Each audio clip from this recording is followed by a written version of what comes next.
Welcome, my beloved friends, to the City of Rain, the city of theaters and cinema. Don't forget to like the channel, subscribe, and activate the notification bell so you never miss any new content. How did a city that was once just a small village with a tiny port on the edges of America turn into a city that influences the lives of billions of people? Would you believe that a city with fewer than 1 million residents managed to reach every single home on the face of the earth?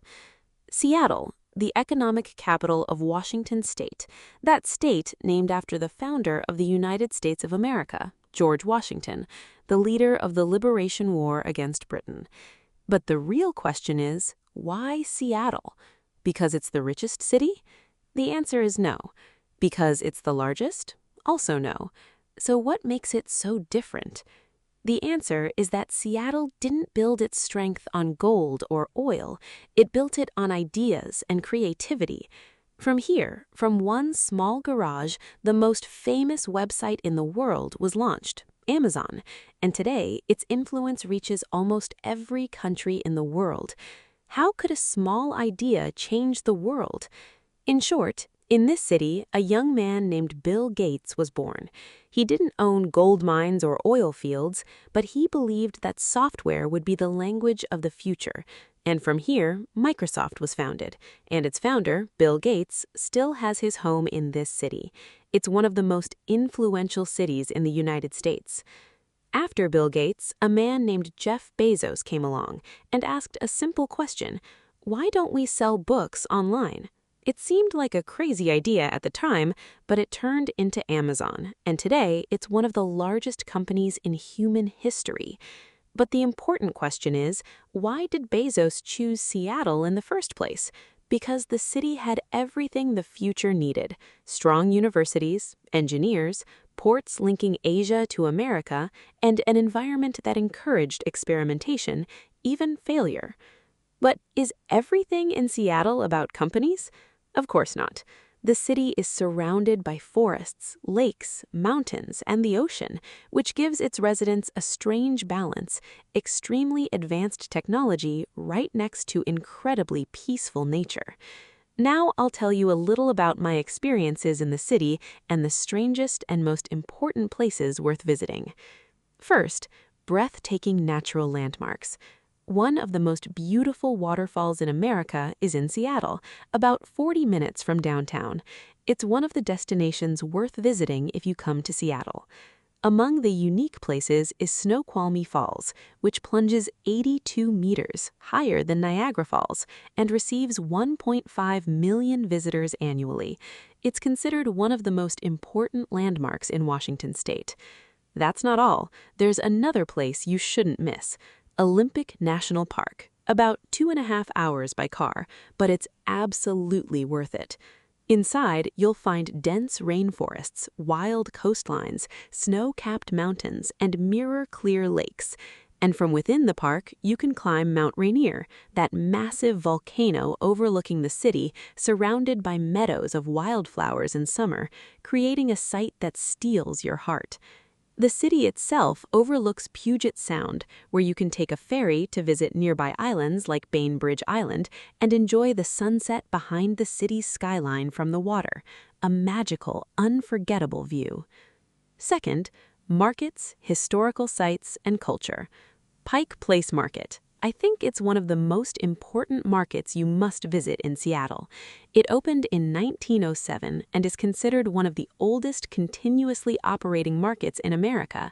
The idea was to solve the problem of middlemen exploiting farmers, allowing them to sell their produce directly to the public without intermediaries. It receives 20 million visitors annually. But the strangest place you can visit in the market is the Gum Wall, located in what's considered the most germ-ridden tourist attraction on Earth. Imagine a wall covered in chewed gum, but that's the attraction. It started in 1993 when someone waiting in line for the cinema stuck gum on the wall and put a coin on it, and the idea spread. In 2015, they cleaned off 1,000 kilograms of gum, but it came right back, and today it's one of the most visited landmarks in Seattle. There's also the wonderful Museum of Flight, owned by Boeing, where you can see massive aircraft and engines up close and even sit in the cockpit of some vintage planes. Likewise, the Seattle Art Museum has a stunning collection of Islamic, Native American, and Asian art, reflecting the city's cultural diversity. There's also Pioneer Square, the historical heart of the city, with old buildings from the Gold Rush era, cobblestone streets, and small shops selling antiques and rare books, as if you'd traveled back in time 100 years. Speaking of coffee in Seattle, the strange thing is that Seattle isn't famous for coffee because it invented it or grew it, but because it turned coffee drinking into a complete culture. Here, the cafe became a place for work, meetings, and starting companies. The coffee cup turned into a space where ideas are born. In this market is the first Starbucks branch, which still retains its classic old logo. This cafe behind me is the very first Starbucks in the world, founded in 1971, and from here, Starbucks spread to most countries. But it's not just Starbucks. There are famous local cafes like Victrola Coffee and Stumptown Coffee, where they roast beans right in front of you and serve delicious coffee in creative ways. They're meeting points for creators and thinkers. You can also visit the Seattle Central Library, an architectural masterpiece designed by renowned architect Rem Koolhaas.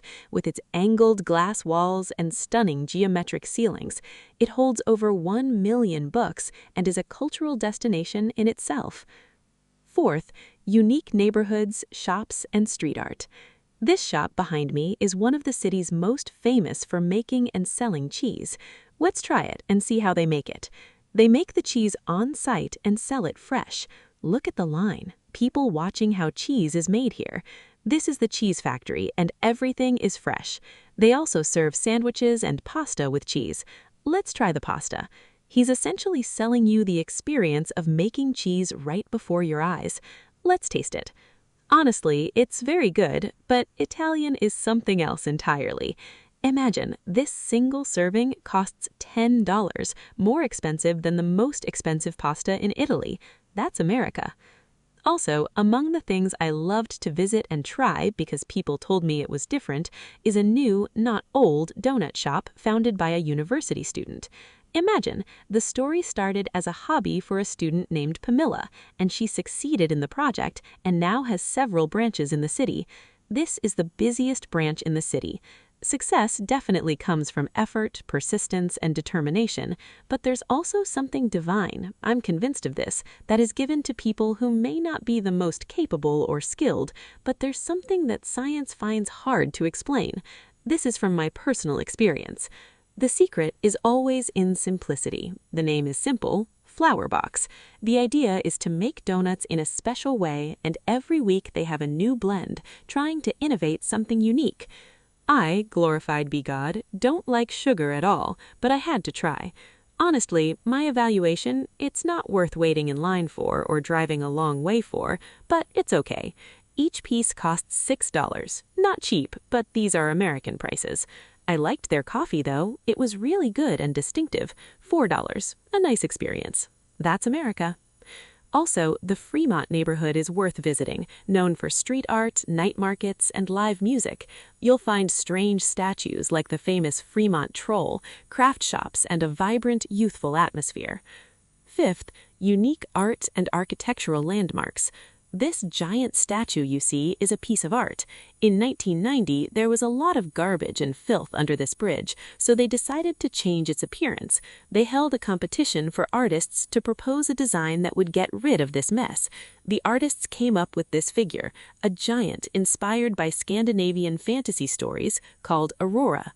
Among the other installations is the famous Batmobile car, a real car built in 1990, and this design was one of the winners. Today, it's one of the city's famous landmarks. The Space Needle is Seattle's icon, standing 184 meters tall, offering a panoramic view of the city, mountains, and ocean. You can go up and have dinner in its rotating restaurant, enjoying the city lights at night. Sixth, the negative sides of Seattle. With all these advantages, we must be fair and mention the downsides too, so you have a complete picture. First and foremost, the weather. Seattle is famous for fog and rain all year round. You might go weeks without seeing the sun, which causes depression for many residents and visitors, medically known as seasonal affective disorder. The city is covered in gray clouds for more than 200 days a year, which isn't for everyone. Second, the high costs of living. Although it's slightly cheaper than California, rent and home prices keep rising due to the influx of tech companies. Many locals complain they can no longer afford to live in the city they were born and raised in. Third, the homelessness and addiction crisis. Sadly, Seattle suffers from a large homeless population, especially in areas like Pioneer Square and downtown. You may see tents on sidewalks and heartbreaking scenes of people suffering from addiction and mental illness. This bothers tourists and raises questions about failed social policies despite the city's wealth. Fourth, traffic congestion. Seattle's roads weren't designed for this many cars, and rush hour traffic has become a daily nightmare. Getting from one place to another can take twice as long, frustrating both residents and visitors. Fifth, seismic activity. Seattle is in an earthquake-prone zone, near the Cascadia Subduction Zone, an active geological fault. Although major quakes are rare, the fear remains in residents' minds, and the city has to invest in retrofitting buildings against tremors. Sixth, expensive tourist activities. Many attractions, like the Space Needle and ferry rides, are pricey compared to other American cities, which can strain travelers' budgets, especially families. Seventh, crowded restaurants and long lines. Due to the city's popularity, you'll find very long queues at famous restaurants and cafes, and you might have to wait an hour or more for a regular meal, wasting precious time on your trip. Finally, limited public transit at night. Although trains and buses exist, services decrease late at night, forcing you to rely heavily on taxis or ride-hailing apps, increasing cost and reducing flexibility. But despite all these negatives, Seattle remains a charming city. Those who visit with a loving eye will find a world of creativity, nature, and culture. The key is to be mentally prepared for the rain, plan your budget well, and choose your visit time carefully. Summer offers more moderate and beautiful weather. Seventh, practical travel information. Compared to California, the city is relatively affordable. For example, hotels range from $100 to $600, but on average, you can get a good one for around $150, depending on demand and season. For transportation, Uber rides average $10 to $30 per trip. For food, regular meals are $10 to $20, and if you want mid to upper range restaurants, expect $30 to $70 per person. For getting around, I personally recommend public transit. The train ticket costs just $3. You book your ticket and hop on. No gates or barriers, and it serves almost all areas, along with the buses. I also recommend buying the City Pass, which gives you discounted entry to the top 5 attractions, like the Space Needle, the Museum of Flight, and the Seattle Aquarium, saving you both time and money. In the end, I want to say, when you hear the name Seattle, don't just think of a city, think of a place that produced ideas that change the way the world works, the way it markets itself, the way it communicates, and even the way it drinks coffee. Perhaps that's why some cities build streets while others build the future, and Seattle chose to build the future. And here we are, my beloved friends, at the end of our episode. I hope you enjoyed it. Don't forget to like, subscribe, and activate the bell so you never miss new content. Peace.